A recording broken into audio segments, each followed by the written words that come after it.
Joining me today on Decent Cities is the venerable Cathie Wood, CEO and CIO and founder of ARK Invest. Welcome. Thank you, Joe. Very happy to be here. So you've in all of your analysis and all the work you do, you end up with such a wide sort of understanding of the way the world is moving. And so I wanted to look through the lens of innovation and how DeFi will influence innovation. And you recently had an observation that even though we're on the sort of right side of a V-shaped recovery, that banks are loaning less money. It's a negative growth rate in their loans, which is quite noteworthy. And you thought that might be due to DeFi. Yes, and in fact, when I made that comment, I said I do think that DeFi is going to hollow out the banks, the combination of DeFi, including digital wallets. So yes, I have been shocked. I've been through many cycles and V-shaped recoveries, and the first place you see a recovery is in loan growth. I shouldn't say that. It's early that you see. We haven't had much to speak of at all. You've gotten the occasional. I think J.P. Morgan was up maybe 1% last quarter, but it was down before that. And very weak loan growth. And so got to thinking about it saying, okay, well, this does make sense because DeFi has exploded. It's gone up.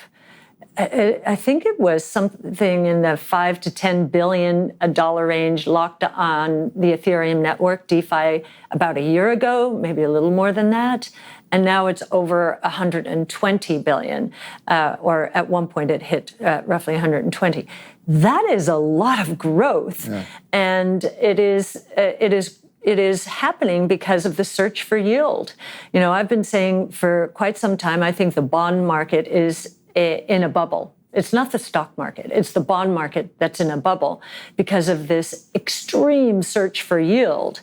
Well, there's a lot of yield available in the DeFi world, 4 to 20%, some higher. Now, I wouldn't trust the sustainability of the 20%, but I'm also happy to have seen the crash in May battle test DeFi. And it came out beautifully. I was expecting some real trouble with the deleveraging, which took place. At one point, there were 1 million accounts lost per day, I think, and yet DeFi just got through that beautifully. So I think that battle test has emboldened a lot more people to move into DeFi. Either to borrow or to lend, and to take out all of the middlemen. It's really a beautiful thing. And obviously the banks are smart and they're aware of this. But is there a potential, parabolic moment or a moment where we hit a hockey stick and even sooner than maybe is expected now? And what would be the implications do you see as far as how that might change your strategies if all of a sudden the banks got hit faster than expected? Well, I think they're already getting hit faster than they expected. But if it were to go parabolic from here, yes, what would happen? Well, we know up to now, when we first started looking seriously at Bitcoin in 2000. We started in 2011 at my old shop, but ARK, 2014. I went to a conference, and it was regulators and lawyers, and it was regulators not just from the federal part of our policymaking world, but also the states. There are 50 state regulators. And the message that I came away with back then was no regulator wants to be blamed for preventing the next big thing from taking place in the United States, like the next internet. Actually, this is a missing part of the internet that wasn't put in place early on. And that has kept us, fairly relaxed about the regulatory backdrop. I think that the bank's pain now and the new SEC chairman, Gary Gensler, are going to cause a little bit of a different dynamic. I think the banks and their lobbyists are speaking to policymakers, and I think Gary Gensler is trying to become the regulator of crypto, and he is a regulator, all right. Now, the saving grace there is he believes in Bitcoin and blockchain technology. He taught it at MIT.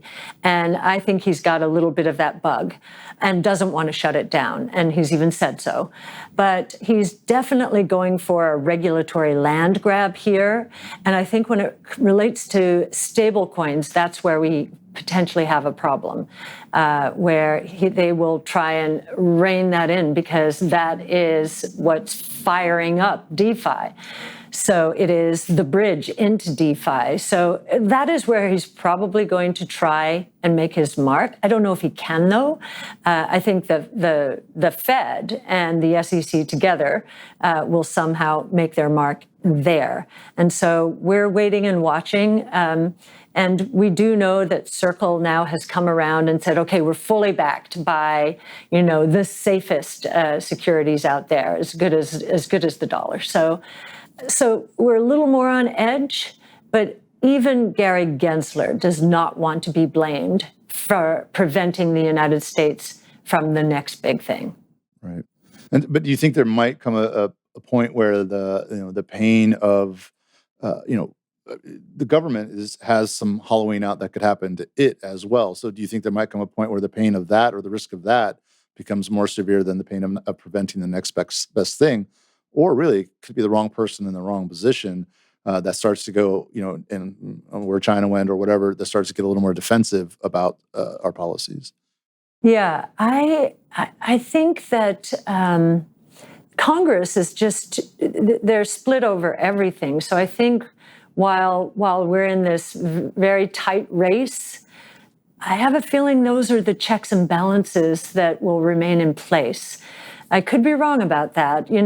I was shocked when I saw Uber make it through into New York without the New York Taxi Commission yelling at it's delighting the consumer now seems to have become more important.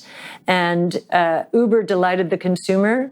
I think DeFi is delighting the consumer, and they are the voters, and they're becoming louder in terms of the vote. We saw that from the infrastructure bill and the crypto, which shouldn't have even been in there in the infrastructure bill.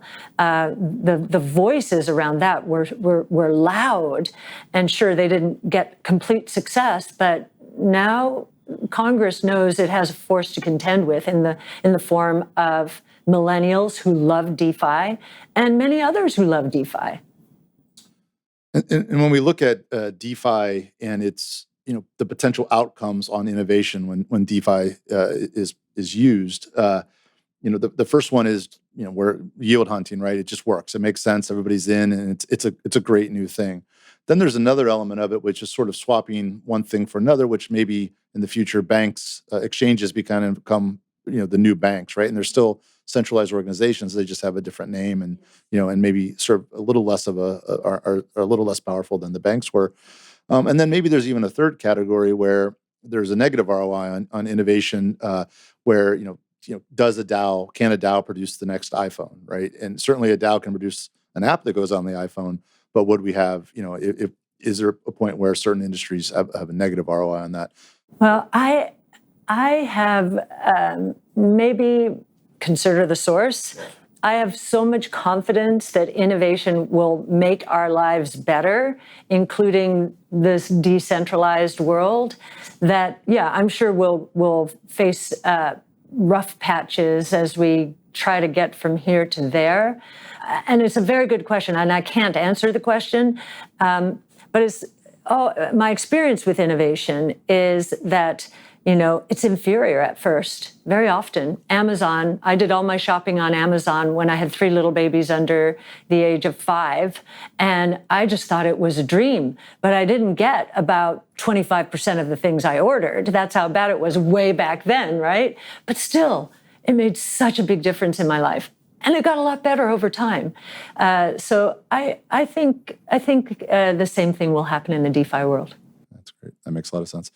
I'd like to finish up looking at sort of, as we had mentioned, the bank risk, the country risk.